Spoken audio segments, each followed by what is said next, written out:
Hello everyone, and welcome to today's webinar on the newly released Rapid Rehousing Performance Benchmarks and Program Standards. My name is Samantha Batko, and I'm the Director of the Alliance's Homelessness Research Institute. Today I'm joined by one of my colleagues, Cynthia Nagendra, the Director of the Alliance's Center for Capacity Building, and Marge Worley of Apt Associates. Anna Blasco, who's a Technical Assistance Specialist at the Alliance, will also be joining us to help manage your questions. Before we get started, I want to do some simple housekeeping. So a reminder that all of the lines will be muted during the webinar. If you have any questions at any point, you can send them to us through the webinar dashboard. Please type them into the chat box labeled questions on your webinar control panel. There will be short opportunities for clarifying questions throughout the presentation, and then a longer Q&A period following the completion of all of the presentations. As a warning, there are over 700 registrants for today's webinar, so while we'll do our best to get to as many questions as we can, we'll most likely not get to all of them. For those questions that we get a lot or ones that we do not get to on today's call, we'll be creating a frequently asked questions document that we will post alongside a recording of today's webinar and the general Rapid Rehousing Benchmarks and Standards document. On your screen, you're going to see an agenda for what we'll be covering today. We're going to start with an overall introduction to the purpose, use, and process of the development of this performance benchmarks and standards. Then prior to diving into the standards themselves, Cynthia will provide a review of what the core components of rapid rehousing are. And then for the remainder of the webinar, we'll be providing details on each section of the performance benchmarks and program standards, starting with the program and philosophy and design standards, and then program standards for each of the core components, and then wrapping up with the performance benchmarks. We do want to make the most of our time with you today and be able to tailor the presentation as much as possible to who is on the call with us and what level of experience you all have with rapid rehousing. To that end, we're going to ask you to respond to 2 poll questions. And so our first poll question today is designed to find out a little bit more about who is participating on today's webinar. Please let us know what your primary role is with regards to rapid rehousing. And we're going to leave the poll open for a little bit longer to collect answers.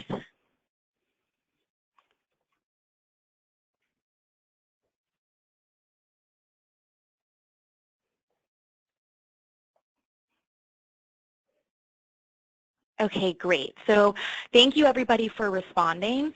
It looks like we have a very large number of current rapid rehousing providers, as well as some new providers interested in or about to be starting rapid rehousing programs.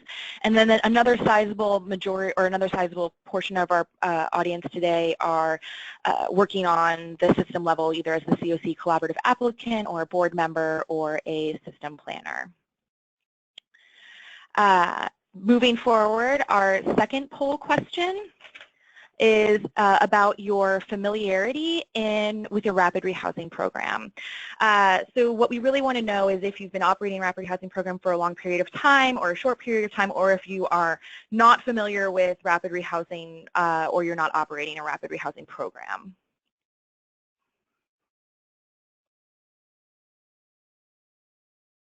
And we'll leave it open for a few more seconds to allow everybody to vote.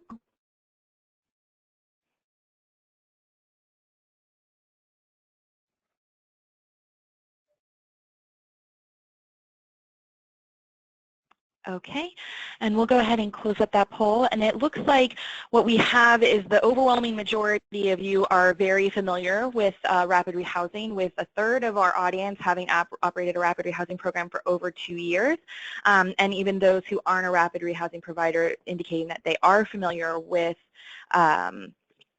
the core components of rapid rehousing. That being said, we'll spend a little bit less time today on a general overview of rapid rehousing and spend more time detailing the program standards. So before we start talking about what rapid rehousing is and the specifics of the standards and the benchmarks, we wanted to provide some background on the impetus behind the creation of these benchmarks and standards and background on the development process. In 2014, the Alliance, the United States Interagency Council on Homelessness, and the Department of Housing and Urban Development and the Department of Veteran Affairs agreed to the core components of rapid rehousing, those being housing identification, rent and move-in assistance, and rapid rehousing case management and services. The purposes of the core components was to clearly define the essential activities of a rapid rehousing program, but they did not do much to define what is considered good rapid rehousing practice. The purpose behind the standards that will be presented today is to provide details both on what rapid rehousing programs should achieve and also what the staffing, policy, and activities of a program should be in order to be considered effective. The benchmarks and standards document that we're presenting on today provides benchmarks on 3 performance measures and qualitative program standards for each of the rapid rehousing core components that are likely to help a program meet the performance benchmarks, and information on program philosophy and design essential to rapid rehousing practice component of a systemic response to homelessness and a housing first intervention. These benchmarks and standards are based on what is currently considered promising practice by the National Alliance to End Homelessness, VA, HUD, and USICH, APT Associates, and other federal technical assistance providers. And they were developed with the input and feedback from nationally recognized high-performing rapid rehousing providers. These standards are intended to be a living tool to help current and potential rapid rehousing providers, funders, and other stakeholders design and identify rapid rehousing programs that are likely to be the most successful in ending homelessness for individuals and families. As such, as we learn more about rapid rehousing and as the model continues to evolve, these standards and benchmarks will be updated. There have been rapid rehousing standards released by other agencies, including former standards for the SSVF program and standards released by CARF and COA. The standards presented today and those in the benchmarks and standards document do not conflict with any of these other standards. Since the standards that we've developed do not have an accompanying accreditation process built in, we wanted to let you know how you could use the standards depending on what your role is. As we saw, we have a mixture of people who are already rapid rehousing providers on the call, and also some instances we have technical assistance providers and COC leaders. So for those of you who are funders or the head of state or continuum of care, or for coalitions, you can use the performance benchmarks and program standards to increase the effective implementation of rapid rehousing and to make funding decisions. The standards can be used in the development of RFPs or for a variety of funding streams and set performance and outcome goals for programs that you're funding. You can evaluate applications for new rapid rehousing programs and determine which organizations are best suited to provide rapid rehousing, as well as review current program performance. Providers and technical assistance providers, rapid rehousing providers and technical assistance providers can use these standards to design and implement effective rapid rehousing practice, and the performance benchmarks can be used to evaluate performance and possible rapid rehousing partner agencies. These benchmarks and standards provide clear goals and activities for programs interested in improving their practice. Finally, continuums of care can use these standards during the process of developing written standards for how they plan to administer assistance through coordinated assessment. COCs must develop standards for providing assistance, including prioritizing who receives rapid rehousing and how much rent participants in the rapid rehousing program must pay. While recommendations for such standards are not included in the document, these standards can help inform their development and ensure that rapid rehousing programs and continuums of care are applied effectively and efficiently. A little more background on the standards document. So as I mentioned, program standards are included for each of the core components of rapid rehousing and in a program philosophy and design section. Throughout the presentation and in the performance benchmarks and program standards document, you'll see that each program standard is denoted by a letter and a number. That letter corresponds to the core component of rapid rehousing that the standard is associated with. H for housing identification, R for rent and move-in assistance, and C for case management and services. Standards with the letter P correspond to those standards in the program philosophy and design section. Today we're not going to go through every single standard within the document. Instead, we'll be detailing highlights of the program standards for each of the core components and the philosophy and program design section. For a full list of the standards, you should review the full document. You can download the document in the handout section of your GoToWebinar dashboard or at the Alliance's homepage at www.endhomelessness.org. In today's presentation, you'll see that the standards are accompanied by principles and rationale on which the standards are based, and the attached document will also provide examples of how a program could meet those standards. Before we head into the nitty-gritty of the standards themselves, Cynthia is going to provide a quick review of what rapid rehousing is, and then we'll move into a presentation on the standards from Cynthia in March. Cynthia? Thank you, Sam. So because the poll suggested that there is quite a bit of familiarity with the core components of rapid rehousing, I will now just very briefly provide an overview of those components.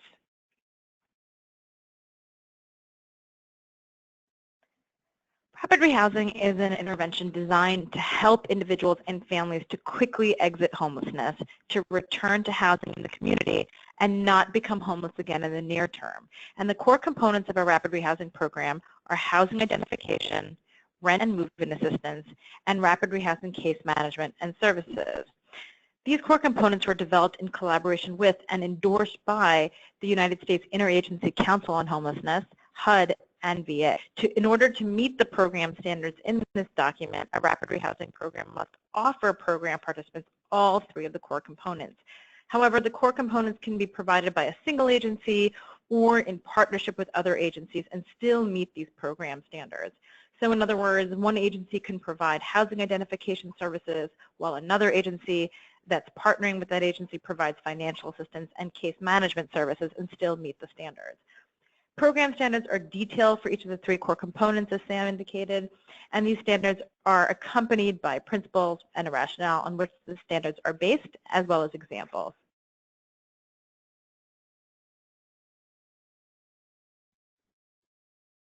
This is an infographic developed by the Alliance to help easily and concisely explain how the core components of rapid rehousing work together. Just in case you're looking for a two-minute elevator pitch, rapid rehousing helps people find housing fast, helps them pay for housing, and helps people access services to help people stay in housing. Housing identification is the first core component of rapid rehousing, and the goal is to find housing for program participants quickly. Program staff recruit landlords with units in the communities and neighborhoods where program participants want to live and negotiate with landlords to help program participants access housing. The program's recruitment of landlords is essential to program participants having rapid access to permanent housing from the moment they enter the program. Without the program doing this type of landlord recruitment and negotiation on behalf of program participants, many participants may be denied housing opportunities due to their income, housing, credit, and/or criminal histories. Landlords are often willing to waive some or all screening requirements because the program staff will communicate with the landlord and tenant and will resolve any tenancy problems as soon as possible. So program staff are a key asset to obtaining housing because staff are knowledgeable about what landlords want and are able to respond to those needs. For example, programs promise limited vacancy periods between tenants or double security deposits to persuade landlords to rent to tenants who appear to be higher risk. Marge is going to talk more about this when she goes over some of the housing identification standards. Rent and move-in assistance is the second core component of rapid rehousing, and the goal is to provide short-term help to households so they can pay for housing. Activities under this core component include paying for security deposits, move-in expenses, rent, and utilities. There are other flexible ways to use that funding as well. The intent of rent and move-in assistance is to enable the quick resolution of the immediate housing crisis, and the key to provide financial assistance is flexibility. Respond to each household's individual financial needs and strengths rather than offering the same package of financial assistance to everyone. It's important to remember that the majority of rapid rehousing participants will be able to maintain housing with short-term assistance. So programs should start out by assuming households, even those with zero income or other barriers to tenancy, will actually succeed with a minimal amount of financial assistance and support rather than a longer subsidy, and the program can extend these if and when necessary. And additionally, by not over-serving households with financial assistance, programs are really able to maximize the impact of the resources they have available to serve the largest number of people possible. The flexible nature of the rapid rehousing program model really enables agencies to be responsive to the varied and changing needs of the program participants as well as the community.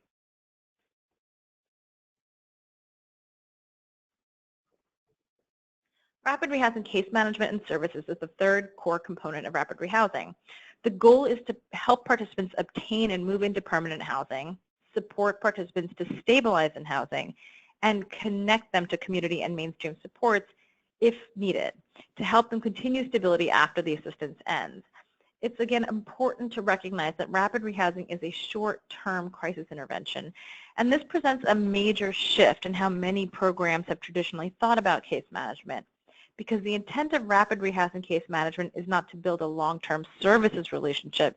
Instead, it is to focus on housing and to assist the household in accessing and stabilizing in a housing unit. So because of that, rapid rehousing case management focuses on navigating barriers to tenancy and helping participants to build a support system so they can stabilize in housing.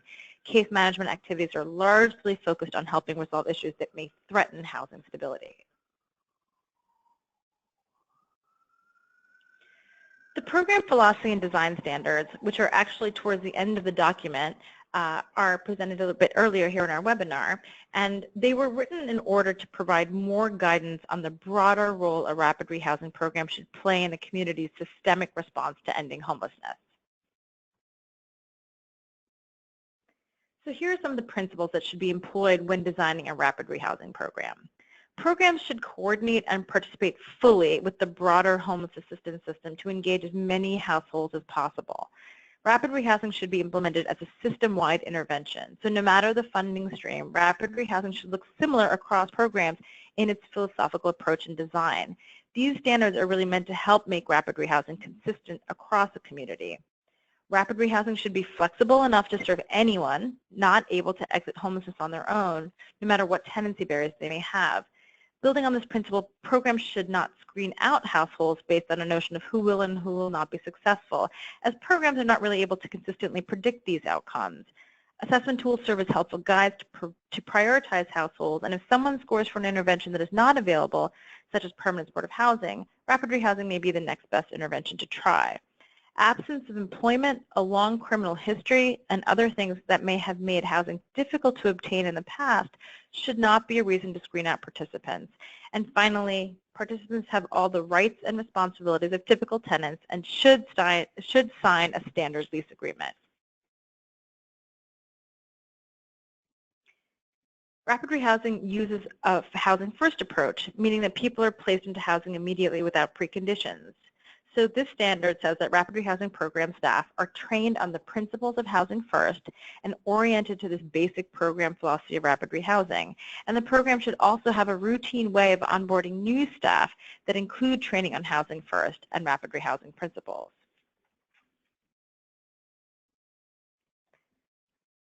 Programs should also have well-defined and written screening processes that use consistent and transparent decision criteria for eligibility and for determining financial assistance. And criteria should not include screening possible participants out for lack of income, for example.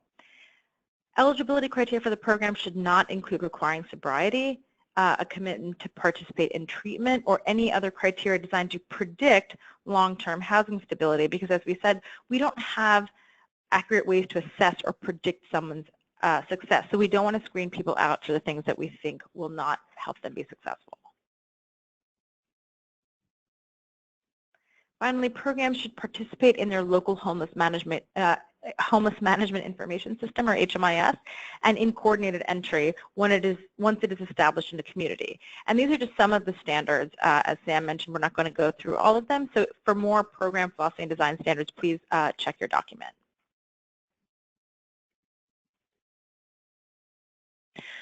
Great. I just want to very quickly address, we've been getting some comments that some of the audio has not been working very well. And so if you are having audio issues, please do, instead of listening to the webinar on your computer, use the dial-in information and call in on your telephone, and that should improve it. With that, Anna, do we have any questions that match the questions about the core components of rapid rehousing or the program philosophy and design section? So we have a few questions.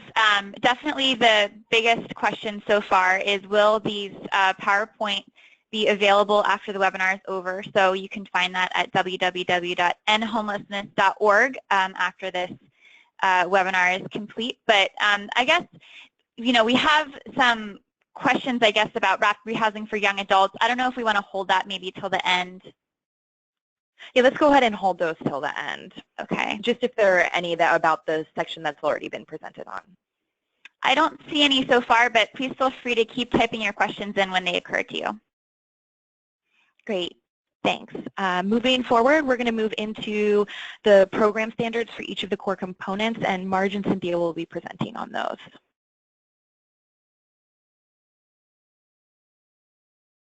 Hi, everybody. This is Marge Worley with ACT Associates, and I've been working supervising a county-wide rapid rehousing system for 17 years, and I've also had about 10 years of experience doing national training. And my experience is that rapid rehousing programs, all of them are doing some of these things, but very few are doing all of them as well as they could. So as we go through this, I'll be giving a little detail about the rationale that connects the standards to your practice. So why do we need to focus on housing identification? Why not just, you can go back, I'm not quite there yet, back one slide. So why do we need to focus on housing identification? Why not just give people the classified ads in the phone?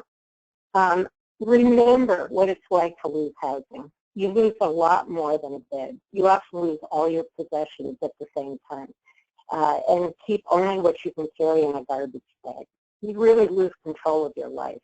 It's stressful, it's exhausting. You and your kids try doubling up, hoping to get quickly back on your feet. Meals are a source of tension, often skips, relationships fray, and everyone is either walking on eggshells or they're arguing about who's spending too much time in the bathroom. Or they're all avoiding their landlord because the host's lease prohibits guests for more than 7 days. Remember, the family and friends of extremely low-income people are often low-income renters themselves. And that's before you finally give up and go to the shelter, where there are new stresses, new rules and routines, so many people, more tensions, unfamiliar meal times and food. You read the classifieds, you call those landlords. You have to bring your kids on the bus to the interview, and you're hoping they're not going to cry, fight, or need a diaper change. In the interview, you can't remember all those necessary dates and phone numbers. There's an application fee. You wait to get the call back, and you're told that you failed the screening because you still owe money to your former landlord. So you start all over again. Without help, it can literally take months to secure housing. And keep in mind that in addition to physical exhaustion, lack of sleep, poor nutrition, homeless people have been dealing with severe and prolonged stress. They actually have biological disruptions in the very neural hormones they need to resolve their situation on their own. Stress hormones impair short-term memory, rational planning, and taking the actions necessary to achieve goals. Stress hormones Marge, I'm so sorry to interrupt, but we're getting a lot of comments that it's really difficult to hear you. So I don't know if there's any way you could try and really enunciate, or if you're if there's somewhere else you could sort of stand that it would be easier to hear you, but we're getting a lot of comments that you're muffled. Wow, I'm not sure what to do about that. I'll try talking louder, and I will carry my laptop to another room.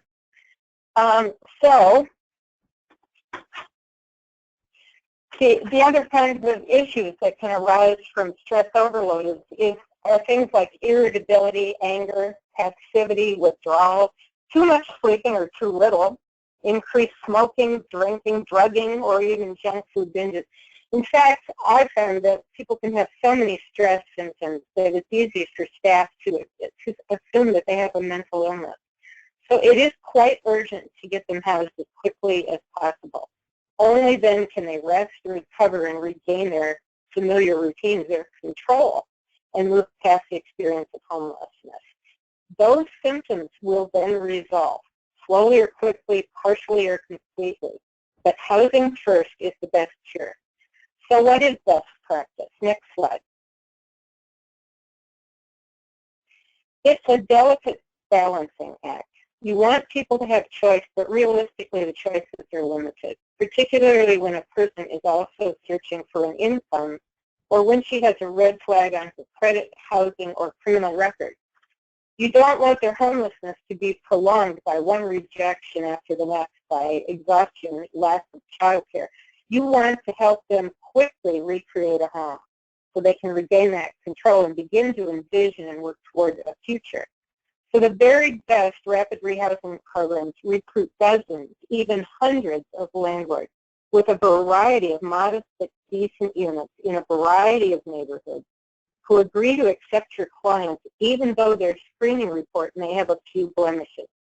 These landlords overlook that last eviction and offer your clients choices because they know your program supports both the landlord and the tenant. Programs continuously recruit landlord partners. It's a key function of the job, creating a win-win, helping tenants get and keep housing by paying the rent, complying with the lease, taking care of the property, and avoiding or resolving any disputes. So these are the first two principles underlying all efforts at housing identification. Next slide.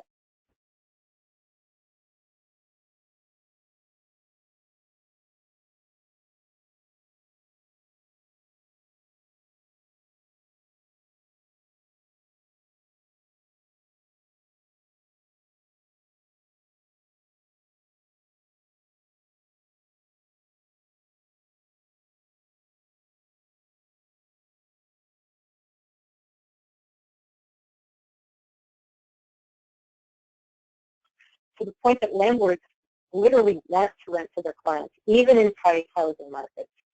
Every rapid rehousing program policy and procedure should take into consideration how it will affect landlord partners. Next slide. So those are the principles. Now there are housing identification standards. I'll just mention a few that help a program implement these principles. H1 states that programs have to make a clear decision about who will recruit landlord partners. The standard doesn't tell you how to recruit or who should recruit. And we know there are many programs using creative methods to do this. Anything that works is fine, but to be effective, someone, or more than someone, has to have the time and accountability for leading that effort. And this doesn't just mean assigning the role. It also means assuring the person truly understands the landlord's perspective and concerns, the rights of landlords as well as tenants. This may include setting up a landlord advisory committee, having staff spend a day shadowing a landlord, hiring former landlords. All of these strategies are up to the program, but the aide must be able to make this a clearly defined and management-supported role if the program is to have sufficient landlord partners to rapidly rehouse people and give them choices. Next slide. Without help, it can take months for a person who is homeless to secure housing. With that help, sometimes it only takes a few days. The best programs recognize that while some people want to find their own housing, oops, I thought this was H5. Can you go to H5? In my version that preceded H4. Okay, great. H5, so some people want to do their own housing search, but others are too exhausted and stressed out. And some people who think they want to find their own housing may find that they're just too exhausted to do it. So in many cases, the program has to take a direct and very active role. Standard H5 says that you must address this fine balance between the desire for self-determination and the realities of the temporary need for direct assistance while in crisis. And of course, this is a central tenet of crisis intervention. People are less capable of independent problem solving while they're in stress overload. Crisis intervention means helping as much as needed and knowing when to back off. The policies and procedures developed under H5 mean that the program must not treat everyone the same. Allowing for independent housing search is good. Requiring it for everyone is bad. People searching for their own housing is fine. But if they become stuck, and then you simply wait for them to get it right, that's bad. So staff must know the signs that someone is in over their heads and step forward to kindly assist. Next slide. And actually, I think my version was out of order, so you have to go back, yeah, thank you. The focus on recruiting and retaining landlord partners cannot be overemphasized. The only reason landlords become and remain partners in assisting people to exit homelessness is that they benefit as much as your client. So H4 focuses on landlord partners. Best practice in building a large network of strong landlord partners means knowing their concerns and finding ways to mitigate each one. They worry about receiving rent on time. Will you pay on time? Landlords worry about damage. You make home visits and watch for red flags of problems and teach skills when necessary. They worry about disputes between tenants. Well, you'll respond to that and help coach the parties into agreement. The landlord will always be able to reach the program to report concerns and ask for help. If you can't resolve the problem, you'll help the tenant avoid eviction by locating other housing, saving the tenants rental records and saving the landlord literally thousands of dollars in lost rent, legal costs, and apartment turnover costs. These are the basics that every rapid rehousing program should describe to landlords. But you should also have things, maybe semi-secret things, that you can offer on a case-by-case basis. Say when a landlord is really worried about that sex offender client or someone who has zero income. Some programs fund private funds for a risk mitigation damage fund. Some will even occasionally co-sign a lease on a short-term basis.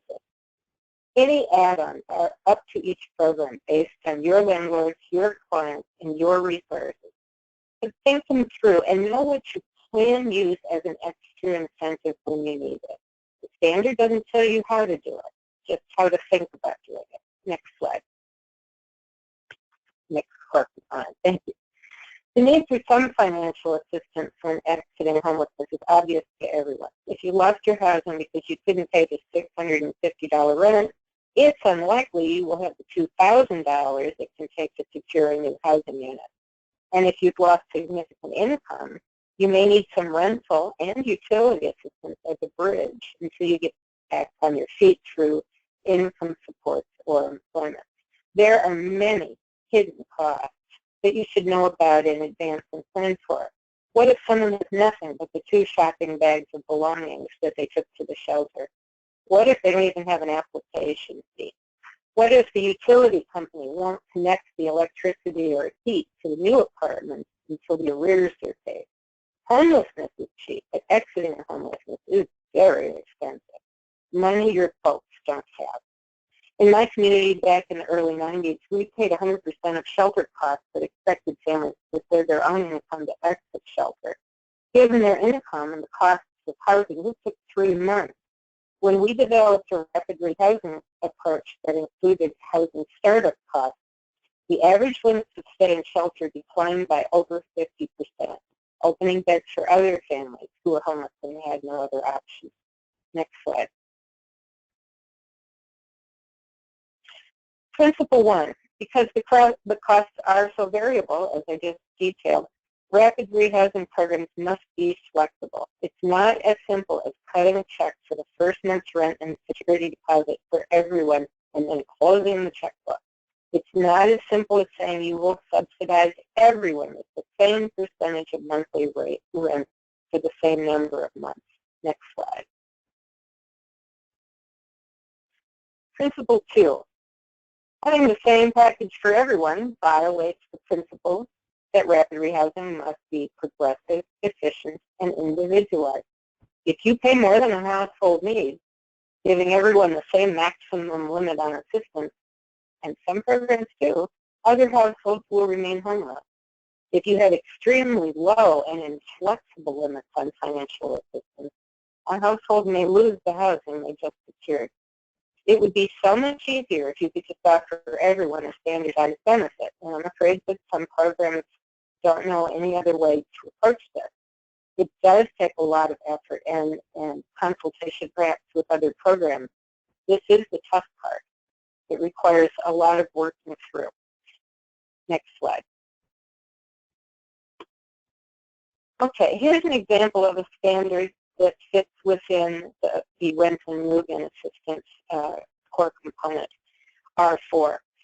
So in addition to the overriding philosophy about progressive, individualized, flexible assistance, you need to define what that assistance is.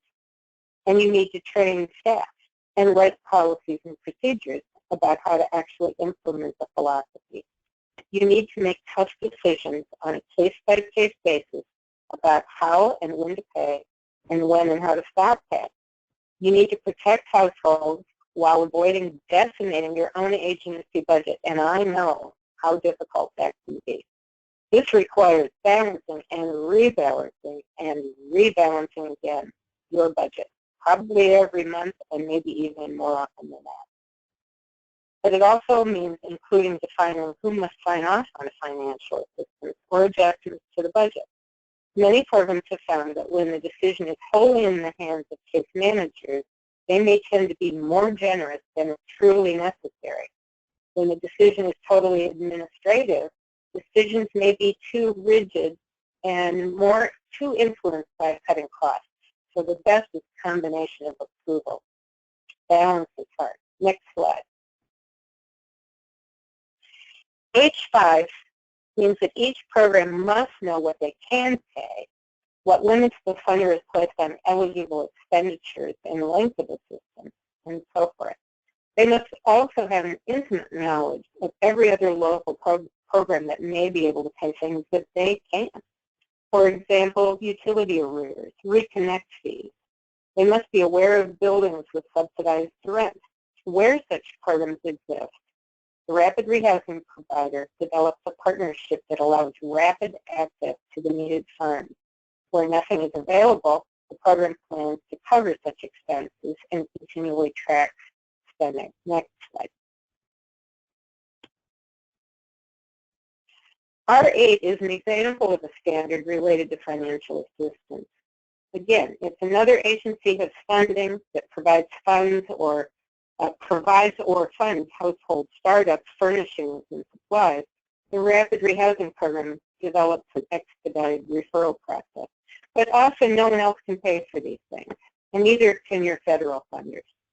So the best practice programs often do fundraising to buy the essentials, or they solicit donations from a local furniture chain or discount store. When a cost is necessary, programs find a way. A church may agree to donate welcome baskets of household cleaning tools and products, or sheets and towels. The goal is stable housing, and this is very expensive for extremely low-income people who have just lost everything. If a person doesn't have a bed to sleep in, a pot to cook in, or a toothbrush and soap, it's difficult to recover from stress overload and begin to pursue other goals, such as employment. A few programs have even developed relationships with home furnishing companies who offer donations of product returns, including totally decorative items that can turn a bare apartment into a home that people will work hard to keep, and that's a goal too. R9 reminds programs that from the first day of assistance, they should be planning for the day when financial assistance will end. This can include helping people find cheaper utilities or referring them to a certified financial consultant to consolidate debt and reduce interest rates. It means encouraging them to select smallest units they can so the rent is a little less, or using food banks and clothing shelves to reduce out-of-pocket expenses. It means carefully ending rental assistance so they don't fall off the cliff, suddenly faced with more expenses than they can pay and remain in housing. Moving costs and financial assistance are a critical component to exiting homelessness, and the standards will help you do this right. Next slide.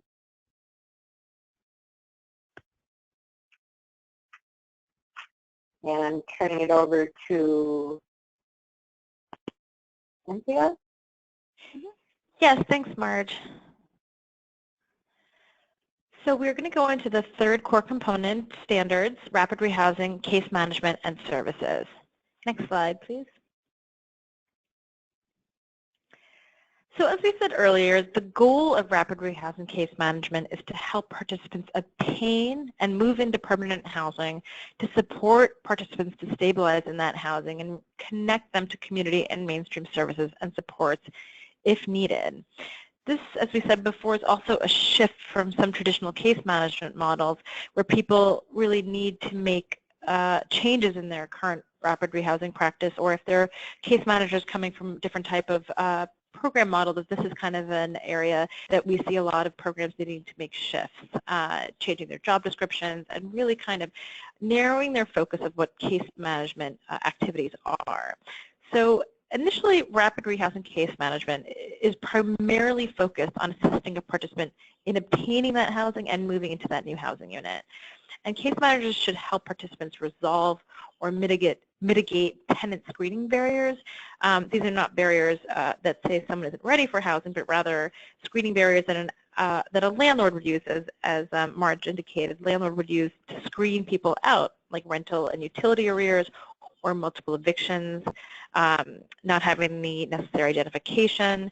And so the case manager is here to support people through kind of mitigating those issues, negotiating with the landlord, and supporting other move-in activities, such as providing furniture and all those other kinds of move-in costs that a person would need to really be able to move into housing, and prepare the participants for successful tenancy by going over lease provisions. Oftentimes, tenants who maybe haven't lived in an apartment for a long time or haven't looked at a lease before need to kind of understand some of the things that are in their lease that will help them keep their housing.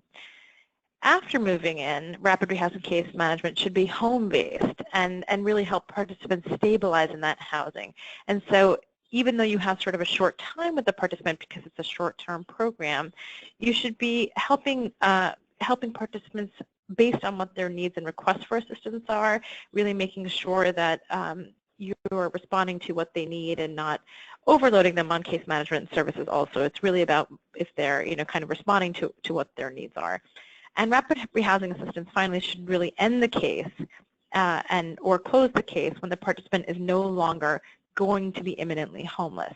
The participant will still be struggling with several things. It's only been a short time. However, if the client is able to sort of stabilize their housing, and there's a number of ways that they can work to figure this out, case management should end. And in some instances, case management can continue and should continue after financial assistance ends, only if it makes sense and is requested by the household. So many programs continue communication with participants who can then call them for help if they get into a situation where they may need more help after assistance ends. For example, to stop an eviction before it occurs or to move to another unit if there are issues with a particular unit.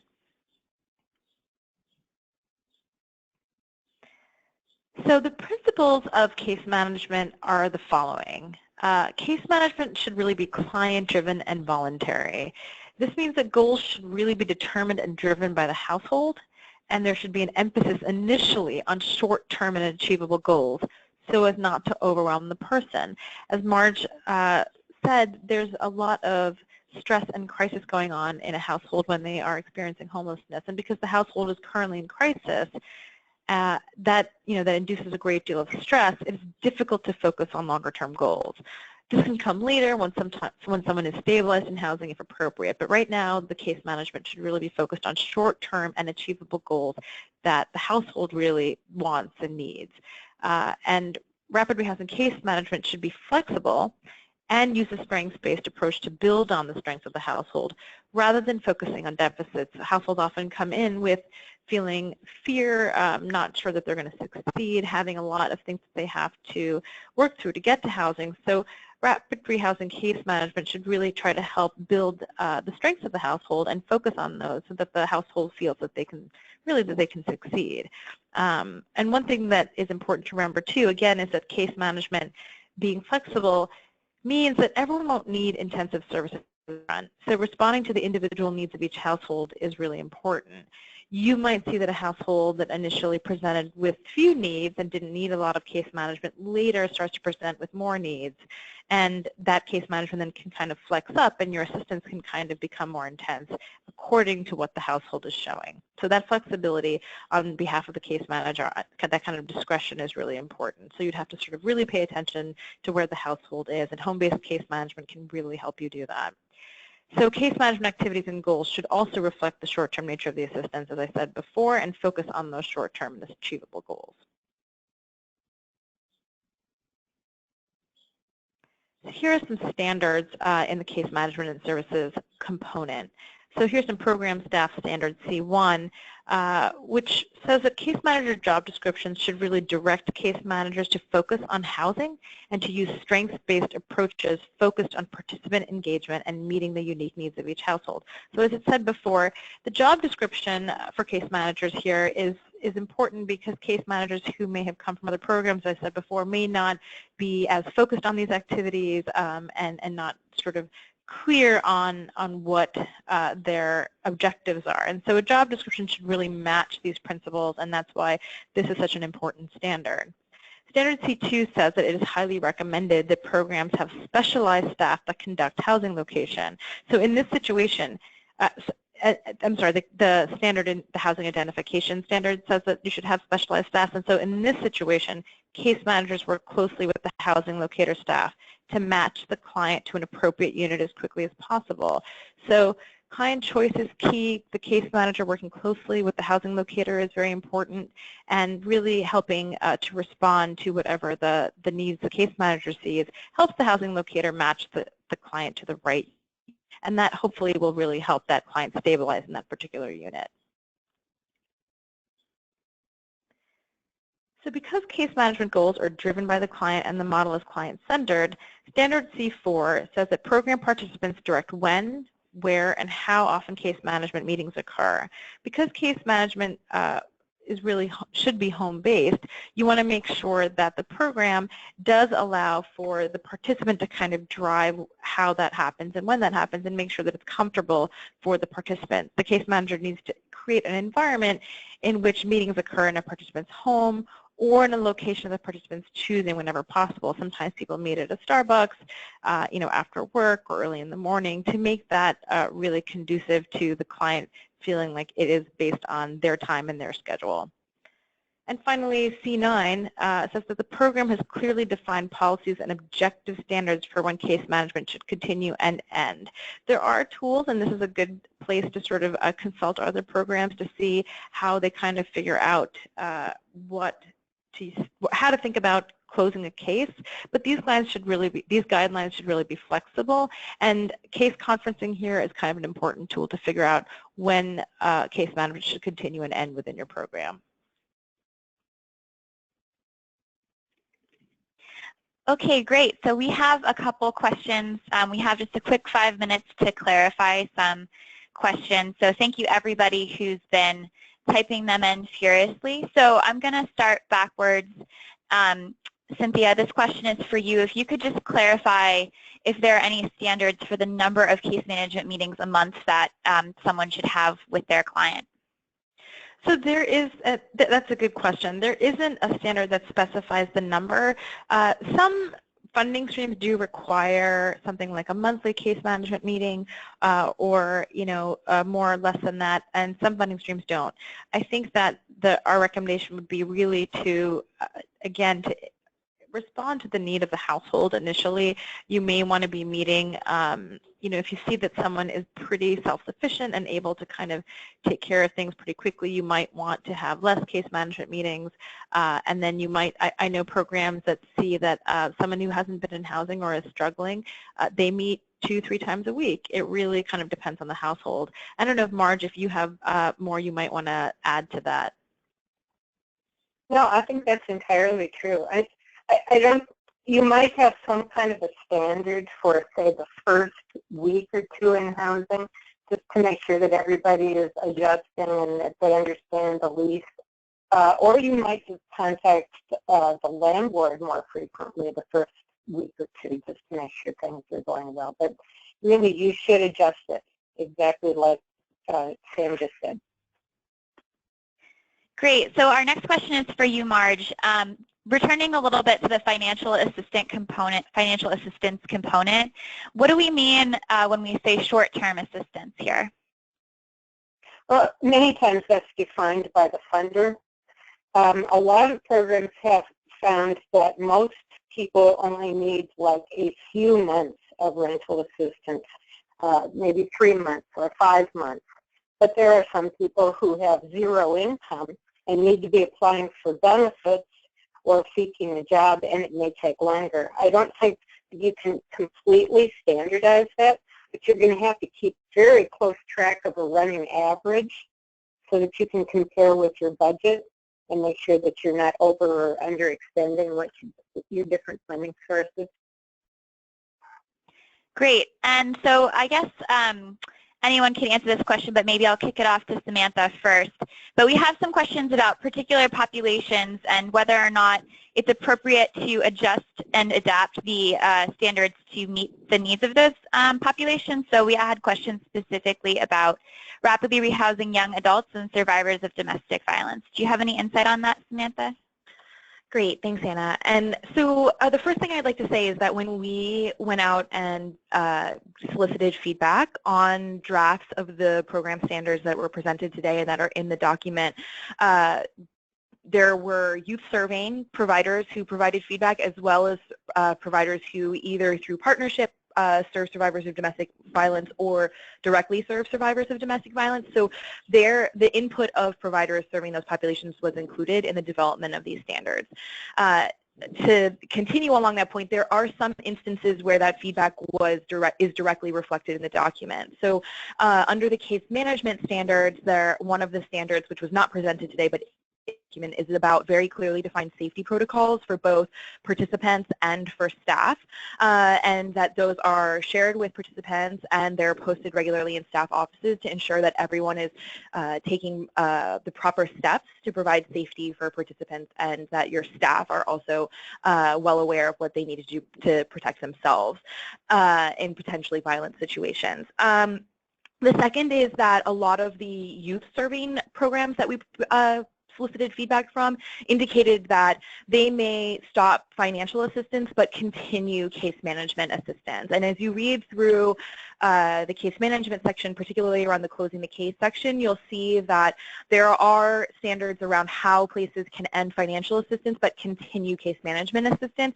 and how programs just need defined policies around how they end both of those. And so that's also allowable under several of the federal funding streams that pay for rapid rehousing, so it's addressed for those purposes as well. And I don't know, Marge and Cynthia, if you want to add anything to that. Well, I would say that, the standards were written intentionally not to be so specific that they only work for one kind of homeless person or household. The fact that you need to describe to your landlord what incentives you offer, well, those incentives might differ if you're referring a very young person or a domestic violence survivor or an elderly man who's been living on the streets. There might be different incentives that you offer to the landlord, but you still offer incentives.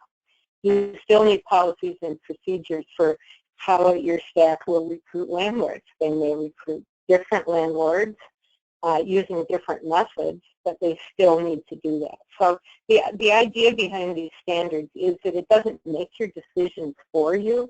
It just guides you into thinking what are the key things that we need to think about, and then we need to make decisions about what's best for our target population and our landlords in our community. Okay, great. Thank you so much. So that's all the questions we have time for at this moment. We'll get back to them at the end of the next section. Thank you. Thank you, Anna. So to wrap up today's presentations, we're going to go over the performance benchmarks that accompany the program standards. And so this is essentially the why of you're going to do all of the program standards. So why should you do all the things we've just been discussing? And the answer is really simple, so that you can achieve high performance. So what we'll be doing in this section is detailing what we consider to be high performance for a rapid rehousing program. Before going through each of the individual benchmarks, I just want to go over a couple of quick reminders. As we mentioned in the program philosophy and design section and throughout the presentation of the core components, rapid rehousing is a housing first intervention that does not screen out households for a variety of reasons, including income or employment or criminal history or mental health history or evidence of motivation. And as that is the case, the performance benchmarks that we will be presenting on are based on performance data and incorporate feedback from programs that do not screen out these households. So if you are not screening these households out, you should still be able to meet all of these performance benchmarks. Also, one of the program philosophy and design standards is that programs participate fully in HMIS unless prohibited from doing so as a victim service provider, in which case an alternative equivalent method should be used. All of the performance benchmarks that I'll present on can be measured using data in a community's HMIS, but the accuracy and the value of that data will be impacted by the quality of data and the coverage of your local HMIS. So when you are implementing these performance benchmarks, you should be really attentive to all of these issues. This may require you to go beyond looking at just the performance benchmarks, but also examining the quality of your HMIS data and examining the populations that a program may be serving. So one last note on performance. Let's say that you're a funder and you want to use these performance benchmarks for the purposes of selecting rapid rehousing programs in your community. You may not have any community meet these benchmarks currently, but you can use the benchmarks for goal setting or for comparison purposes between programs. And if you're a rapid rehousing provider who's meeting, say, 1 or 2 of these benchmarks, but not all 3, the different benchmarks and your performance on those benchmarks may point to areas for improvement in your program. The Alliance will be releasing a rapid rehousing evaluation and performance improvement toolkit soon that will provide additional details on how these benchmarks can be used to create specific performance improvement plans. So, the 3 main goals of rapid rehousing: reducing the length of time program participants spend homeless, exiting the number of increasing exits to permanent housing, and limiting returns to homelessness within a year of program exit. So these were ultimately the 3 measures that we decided on to show the effectiveness of a rapid rehousing program. And I'm going to take time right now to walk through each of them individually. The first goal of the rapid rehousing program is to reduce the amount of time individuals and families spend homeless.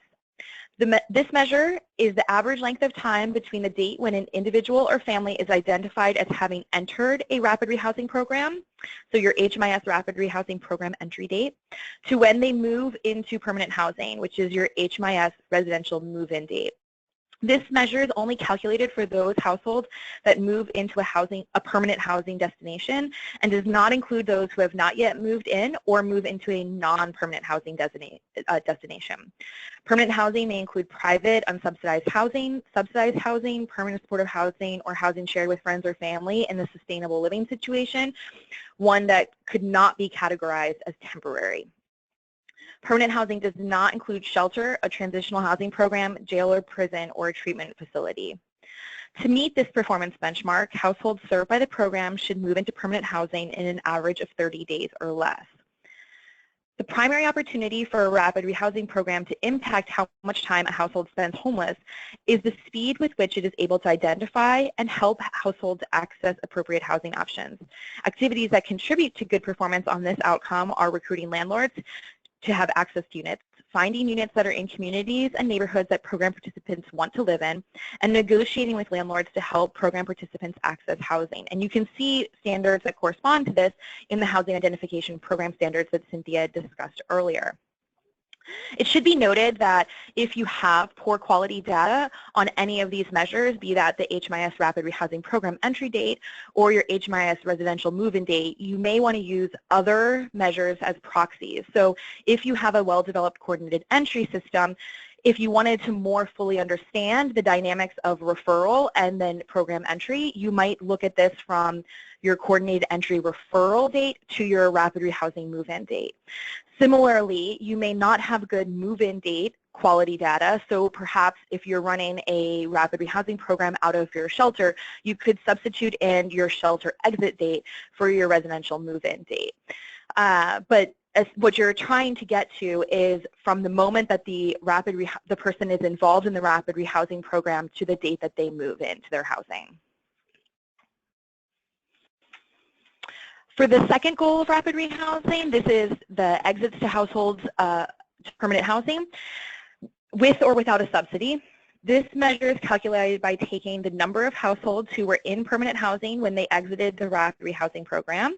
So this is your HMIS rapid rehousing program exit date and destination at exit, and dividing by all of the households who exited the rapid rehousing program regardless of their destination over the same period of time. This figure should be calculated for households exiting the rapid rehousing program over the preceding 12-month period. So programs who have not been operating for less than 12 months will have to either calculate this for a shorter period of time or will not be able to meet this standard.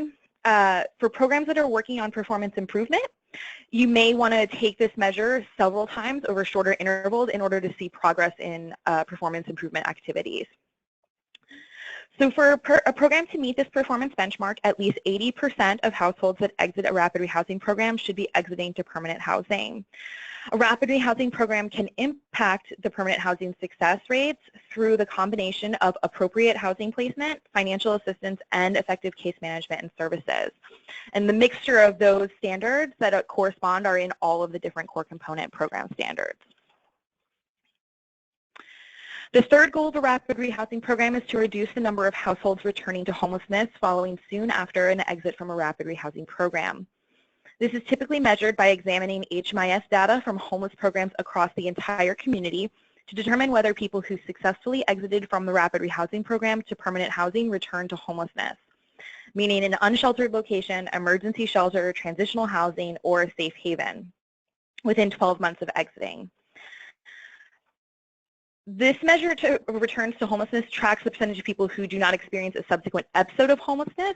That doesn't necessarily mean that a household wouldn't receive some other type of emergency or permanent housing assistance, that they might not move or change their current living situation. So if a household moves from one permanent housing situation to another permanent housing situation or into a stable doubled up situation with a family or friend, that doesn't indicate another episode of homelessness.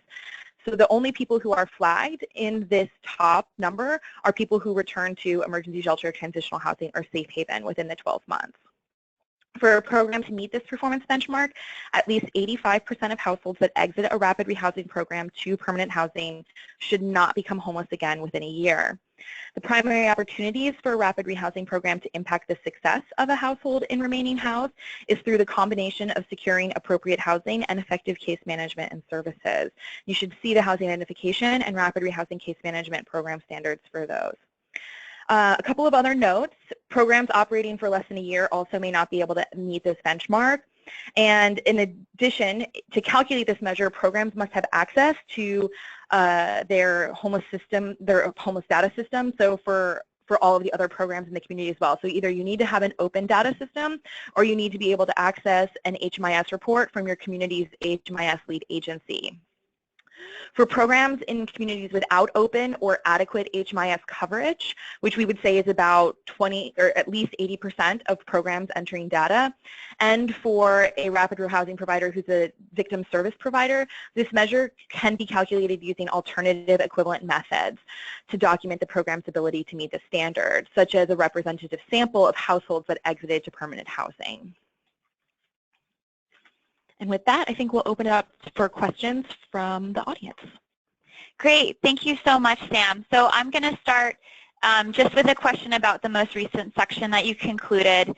So there's a few kind of clarifying questions about measuring the length of time it takes to house someone. So at what point are you measuring someone as an entry point? Is that when they're assessed, at coordinated entry? How do you measure that 30-day goal?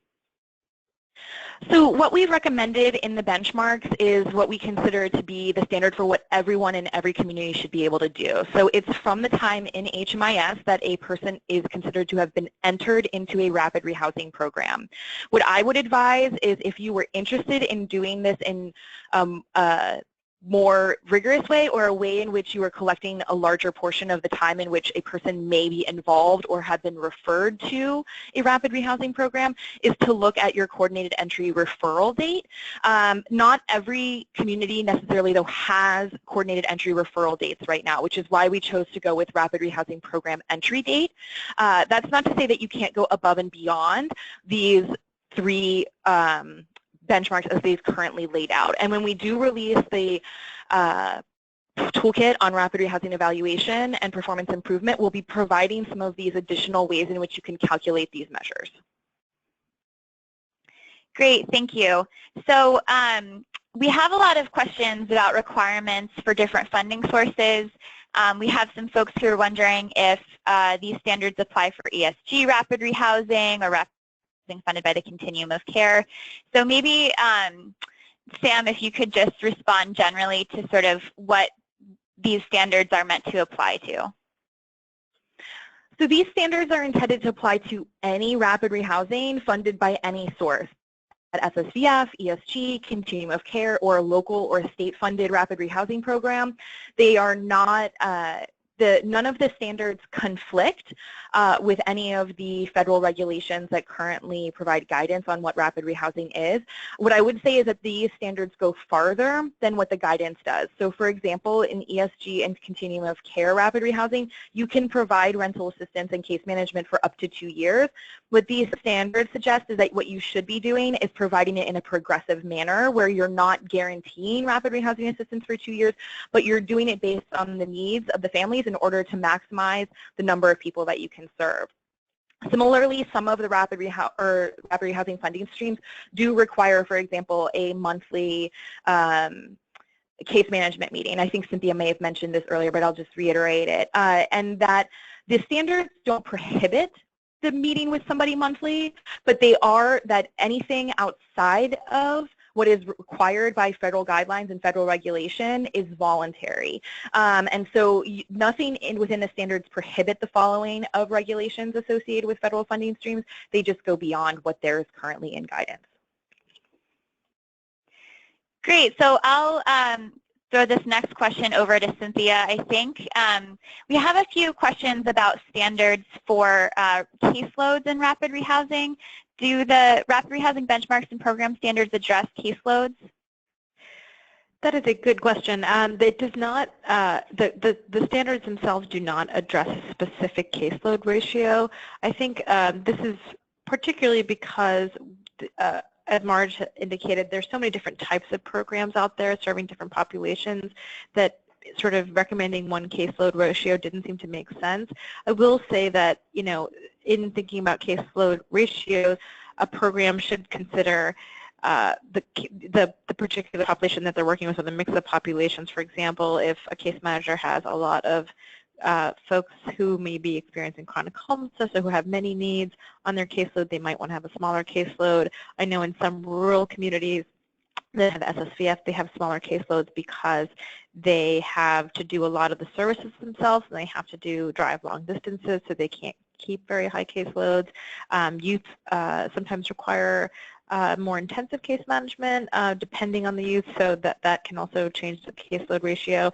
I think that, you know, we see in many programs ideally having a caseload ratio of about 1 to 25 or 1 to 35, but that really, as I said, needs to take into consideration all the things I just mentioned. And Marge, I don't know if you have some thoughts about that as well. Well, I've seen really, really high quality programs with caseloads of 45. And those were mixed caseloads that included some very high need people. But really, you should be looking at how you weight your caseloads so that you can fairly distribute among different staff. So someone who needs to be seen every week or more often than every week because there's a lot of landlord calls coming in about that person might be worth 2 cases of somebody who really only needs to be seen once a month because that's what the federal rules require. So these are all the decisions you can make for yourself. The standards are not going to tell you what you should arrive at. You make your own decisions. Marge, this next question is also for you. I think at least you can kick it off. If anybody else wants to add, of course, that's fine. But this person is kind of wondering a nuance about offering support to landlords beyond the time that a client may be in rapid rehousing. So say a client only needs 3 months of financial assistance or case management, but you've told the landlord that you'll be there if they have a problem. So do you have any insight on sort of addressing that continued contact with the landlord?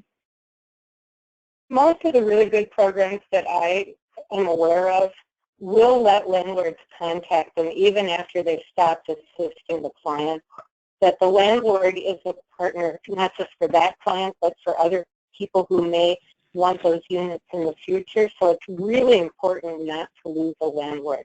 If the landlord is concerned enough to call you, a lot of programs, even if it's not exactly covered in their budget, will drop by and try to work things out between the tenant and the landlord. Again, it's kind of up to your program and how hard it is for you to get landlords as partners, how hard it is for you to keep them. I think it's a really good idea to continue contact with the landlords on an as-needed basis. Great. So I think I'll ask this next question of Samantha, and I think this is a really interesting question.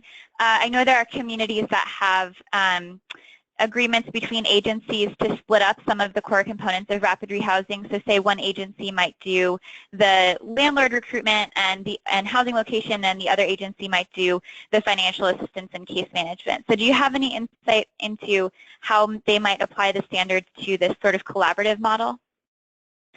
So when we wrote the standards, when we initially started writing the standards, we were still conceptualizing rapid rehousing by being provided by one provider. But as we moved through the process, we realized that that just wasn't the case in a lot of places that were doing it really well. And so the standards can be applied to a rapid rehousing program that's being implemented by multiple partner agencies. And what I would suggest is that when you take a look at the standards in their totality, you assign each core component to the program or the entity that is providing that core component. There's also, within the standards document, there are crosswalks where you see corresponding basically where there needs to be collaboration between particular core components. So in those instances, it would be good for the partner agencies to be very attentive to how those individual standards are being implemented in the partner agencies. Great, thank you. This next question is also for you, and this is bringing us back to the performance measurement standards. So returning to the question of the HMIS entry date to measure how long someone has been in the program, is this the actual move-in, or is that only for permanent supportive housing? So you're looking at the two separate dates. So the first is program entry date, and rapid rehousing is actually the only residential program that allows an entry date to be earlier than the client's move-in date. So oftentimes this might be once a person is determined to be eligible for the rapid rehousing program and is admitted into the project, even if you're only doing the initial engagement and starting housing identification. The person may still be living in shelter or possibly even in an unsheltered location at this time. The move-in date is the date at which they move into the unit that you've identified through housing identification, and oftentimes that's when the person is exiting the shelter or exiting a location of the street. Great, thank you. So we have a couple questions that are sort of asking about the idea of voluntary case management and sort of how to apply that. So I guess I'll turn this over to Cynthia. If someone is not really showing progress on their case management plan, should they be exited from rapid rehousing, or what should the case manager do in that situation? So voluntary case management really is a concept that requires a lot of engagement, even though it's supposed to be voluntary, from the case manager to make their case management really relevant to the client. And of course, we have participants that may not be engaged for various reasons. it can be a real wide variety of reasons. And I think some of the things we talked about before, that maybe the case plan is kind of overwhelming or has too many long-term goals, and we want to, you know, kind of really look at if the case plan we've given a participant is just needs to be kind of scaled back a little bit into doing, instead of, you know, long-term monthly goals or 3-month goals, really like daily or weekly goals. I think that it's really incumbent on the case manager to make the case plan and the case management relevant and useful to the participant, but at the same time, participants can also kind of become disengaged. So it's really, you know, kind of a partnership there. Motivational interviewing is something we really recommend that all case managers are trained in, because it is such a helpful tool in trying to help understand where clients are in terms of stages of change and their ability to really be able to accomplish certain goals. And so it might be that you scale back your case management, but I think what you want to do is really avoid cutting a person from the program because they're not necessarily accomplishing goals. If you see someone, you know, you might have to change your goals, but really the sort of housing plan, if they're sort of following their housing plan, if they're in housing, and if they are, if they see themselves getting closer towards the ending of assistance, and you don't see someone, say, getting a job or increasing income, that, of course, is going to be an issue. So the real issue of them exiting housing, that being the consequence really on their own, should be enough, rather than the program saying, well, we're going to have to cut off assistance. So I think that in most cases, you really don't want to cut off assistance. You want to try to retool your case plan and use as many motivational interviewing techniques as you can. Marge, you probably have some things you want to add in there. Oh, I totally want to reinforce what you just said. If the case plan isn't working, there's probably something wrong with this plan. And sometimes there's something wrong with the relationship between the case manager and the client.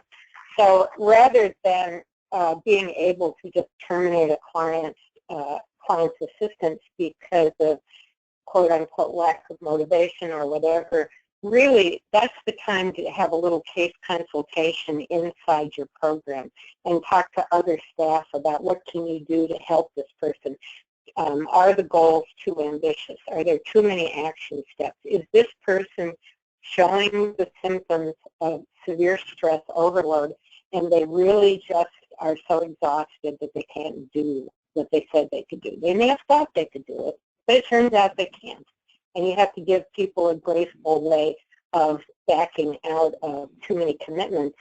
And I'd also say that, you know, even though to us, sometimes a person's stress symptoms may appear almost like a mental illness, it's pretty upsetting to the person themselves. They've never felt this way. They've never behaved this way.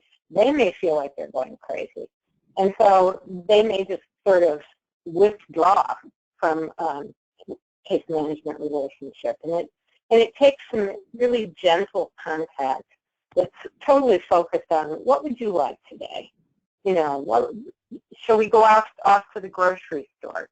Do you need some help with cleaning the apartment because you don't have enough stuff, or you're too tired, or your kids are just driving you crazy? Just looking for ways to be supportive rather than being a person that comes in and not intentionally, but comes across as, you didn't do this, you didn't do that. You know, people should want to see their case manager. Excellent, thank you. So I know, Sam, you've also been looking at some of the questions that we're getting. Do you see any that you want to address? Yeah, I think one of the big themes that we're seeing here is the screening people for income. And so we're getting questions both about, is there a minimum income, which we've said very clearly no, that you should be rapidly rehousing people with zero income, but then also that ESG, for example, has a requirement that people do not make more than 30% of area median income. And so maybe, Cynthia, you could touch on sort of the difference between screening out populations for vulnerability versus screening for eligibility criteria, and then also touch on some of the prioritization issues. Right. So that let me see how I can do this concisely. So when you're screening for eligibility, if you have a certain kind of funding stream, and you have to make sure that someone doesn't make more than a certain amount of income, and that's something you just have to follow. But when we're saying, don't screen out for income, we're really talking about don't look at people who don't have any income or have very low income or who have sort of a very intermittent job history and think, okay, well, they aren't going to be able to make it in this program, and because it's a short-term assistance program, they're not going to be able to make enough income by the time the program ends. What we were seeing, especially through SSVF data from the past couple of years, is that people who enter with zero income are able, in as short a time as an average of 3 to 4 months, able to exit the program and still stay in their housing and keep their housing. They're able to put, and that's, of course, they have a lot of veterans resources, but overall we see that in many programs. I think what's important to remind ourselves is that I hear this from case managers or just from programs, well, we don't want to set people up for failure, but what we want to do is really shift that perspective to people can be successful when they're homeless. So we're not setting people up for failure. We're really giving them a foundation and an option to succeed. And so that not screening for income is really about not screening people out because we don't think they're going to be successful. That being said, when you're looking at, most communities don't have enough rapid rehousing resources for the people that need it. So when you're doing any sort of prioritization of who should get the rapid rehousing resources when you don't have enough, you want to look at who is really, your community decides who is the most vulnerable, and that's often people who have the least income are the most vulnerable. That they have the least chance of getting housing on their own or exiting homelessness on their own. So you want to prioritize those people for resources. It's also something that's a community level decision. You have to decide who your community is seeing. If you have a large percentage of, say, young teen moms or something like that, you might want to prioritize them for assistance. But that's something that's really a community level decision. And then, of course, as I said before, you need to look at the eligibility for different funding streams. What some communities have done is sort of braid funding, meaning they, on the back end, and this can be complicated, is they braid different funding streams, SSVF, ESG, local dollars, HUD dollars, so that the client and the participant coming in never knows which funding stream they're in. The back end, the community, whether it's the coordinated entry or the program, is able to say, you fit into this funding stream, we can give you this much, and whereas another person might fit into another funding stream better, but the participant isn't sort of aware of that. And so you're doing a lot of work on the back end to make sure that every participant can be covered. And I'd like to add that one thing that has been my biggest learning over the last few years that I've been looking at national data as well as the data from the programs I used to work with is that the success rates are so high, and they're so high for every single subpopulation. I mean, it's not at all what you would expect. People with high barriers to getting into housing, their success rates as a whole are almost exactly as high as people who have lower barriers. People with zero income have almost the same success rate. So there will be a few differences, but the differences are not huge. Somehow people find a way, and the rapid rehousing staff find a way to make this all work. And perhaps it's because we only see people when they're in trouble that we forget that they had a life before they came to us. They were resilient. They were in housing, they were getting by, and then this crisis occurred. Well, they can go back to getting by and being resilient, even despite the fact that they're still poor and have other troubles even.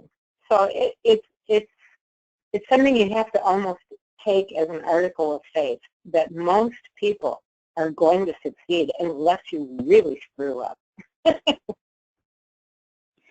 That's very well put, Marge, and I think we only have time for maybe one more question, and I'll send that over to you as well. So we have a couple questions from folks who are expressing some really difficult challenges in their community finding housing that people can afford, and also some frustration with clients who may not be actively looking for housing.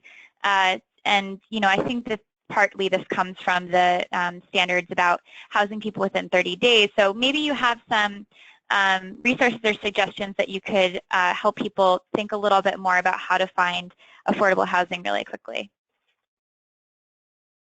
It's not going to be easy, and I think it's kind of shocking that this country has such a poor safety net, that we end up being the safety net for the poverty situation here. But I will say that in just about every community, there are places where poor people live.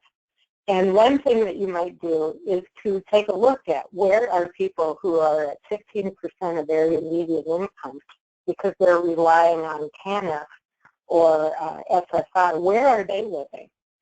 If everyone who lives on public assistance is homeless, then you can't find housing for anybody. But if people are housed, then there's housing out there. And you have to make quite an argument sometimes with landlords in low vacancy markets. But there is a financial argument. One program that I was very fond of asked a big landlord to figure out how much it costs if they have to evict someone. And they figured out with lost rent, eviction costs, fixing up the unit because the person is pissed off and they moved out in a mess. And then advertising and screening and da-da-da-da-da. It cost them $8,000. So even if they were filling that apartment pretty easily, if they have one eviction, they've lost $8,000. So when the program went to them and said, our folks aren't going to get evicted. If we can't resolve the problem, we'll have to move out. And not only that, we'll move someone else into that space. It was an incredibly good business deal. So even in a low vacancy market, you can work with landlords. The costs, I know people may have to double up. They may have to live with relatives. In some markets, there may be no other choice.